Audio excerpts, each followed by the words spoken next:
I'm trying to make sense of everything at the moment. Why do bad things happen to good people? In my heart of hearts, I don't believe that I'm a good person, but I guess that is just a residue from the trauma that I've endured over my lifetime.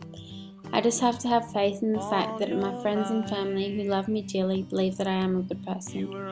I often ask myself, why was I the one who was chosen to have a mental illness? If God really is around, why is He letting me suffer?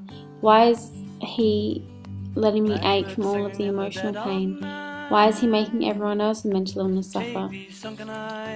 Surely there is a reason behind it all, but I ponder often on this question and can't seem to find the answer. I'm so conflicted at the moment. I want to find peace so desperately, and suicide feels like my only option. Yet I don't want to hurt all of those who love me and leave them in pain. I keep searching for that tiny slice of hope, but it's out of my reach. I want to look into the future and see happiness in myself, maybe children and a loving husband. I'm petrified that mental illness is going to consume my entire life. What a waste would that be? I believe we're all put here for a reason, but my reason is unknown. Some days I wake up and feel like a crazy person, hurting myself to feel better, taking high doses of medication, having voices in my head and flashbacks of the past. Everyone says to live in the moment, but that can be so difficult when you're constantly reminded of the past through flashbacks and nightmares.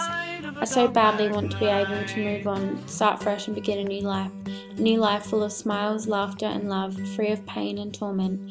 I just want to be free. I want to find myself again. I want to love myself. I want to be thankful for breathing, walking, talking and living. I want to love life. I want to show my parents that I'm a worthwhile person and that I'm happy that they chose to have a baby 20 years ago. Take these broken wings and learn to fly all your life.